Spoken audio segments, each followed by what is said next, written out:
Assalamualaikum warahmatullahi wabarakatuh.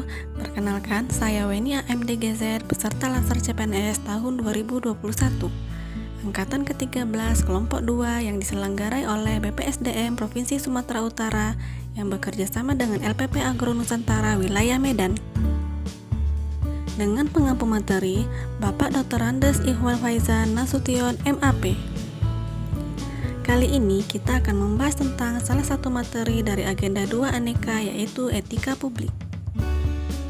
Etika lebih dipahami sebagai refleksi atas baik atau buruk, benar atau salah yang harus dilakukan, atau bagaimana melakukan yang baik atau benar. Etika publik adalah refleksi tentang standar atau norma yang menentukan baik atau buruk, benar atau salah, perilaku, tindakan, dan keputusan yang mengarahkan kebijakan publik dalam rangka menjalankan tanggung jawab pelayanan publik. Kode etik adalah aturan-aturan yang mengatur tingkah laku dalam suatu kelompok khusus. Sudut pandangnya hanya ditujukan pada hal-hal prinsip dalam bentuk ketentuan-ketentuan tertulis. Dimensi etika publik ada 3, yaitu dimensi kualitas pelayanan publik, dimensi modalitas, dan dimensi tindakan integritas publik. Nilai-nilai dasar etika publik sebagaimana tercantum dalam Undang-Undang ASN yakni sebagai berikut. Pertama, memegang teguh nilai-nilai dalam ideologi negara Pancasila. Yang kedua, setia dan mempertahankan Undang-Undang Dasar Negara Kesatuan Republik Indonesia. Yang ketiga, menjalankan tugas secara profesional dan tidak berpihak.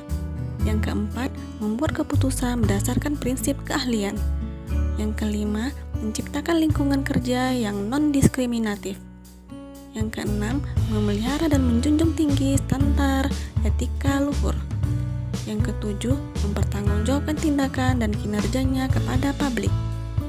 Yang kedelapan, memiliki kemampuan dalam melaksanakan kebijakan dan program pemerintah. Yang kesembilan, memberikan layanan kepada publik secara jujur, tanggap, cepat, tepat, akurat, berdaya guna, berhasil guna, dan santun. Yang ke-10, mengutamakan kepemimpinan berkualitas tinggi. Yang ke-11, menghargai komunikasi, konsultasi, dan kerjasama. Yang ke-12, mengutamakan pencapaian hasil dan mendorong kinerja pegawai. Yang ke-13, mendorong kesetaraan dalam pekerjaan. Dan yang terakhir, meningkatkan efektivitas sistem pemerintahan yang demokratis serta sebagai perangkat sistem karir. 3 fokus utama dalam pelayanan publik yakni pelayanan publik yang berkualitas dan relevan. Yang kedua, sisi dimensi reflektif. Etika publik berfungsi sebagai bantuan dalam menimbang pilihan sarana kebijakan publik dan alat evaluasi. Yang ketiga, modalitas etika, menjembatani antara norma moral dan tindakan faktual. 12 kode etik dan kode perilaku ASN menurut Undang-Undang ASN Pasal 5, yaitu 1. Melaksanakan tugasnya secara jujur, bertanggung jawab, dan berintegritas tinggi. 2. Melakukan tugasnya secara cermat dan disiplin. 3. Melaksanakan tugas sesuai dengan peraturan perundang-undangan yang berlaku.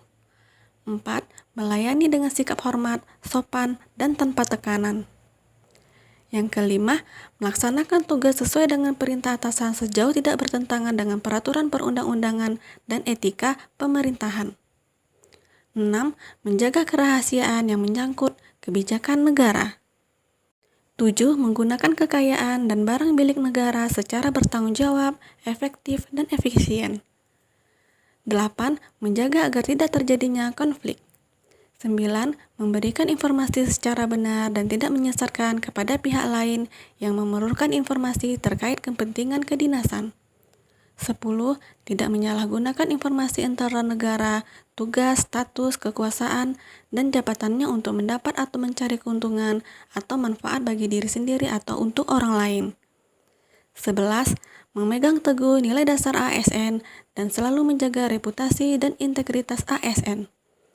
Dan terakhir, melaksanakan ketentuan peraturan perundang-undangan mengenai kedisiplinan pegawai ASN. Demikianlah penjabaran mengenai mind mapping etika publik. Semoga bermanfaat untuk kita semua. Sekian dan terima kasih. Assalamualaikum warahmatullahi wabarakatuh.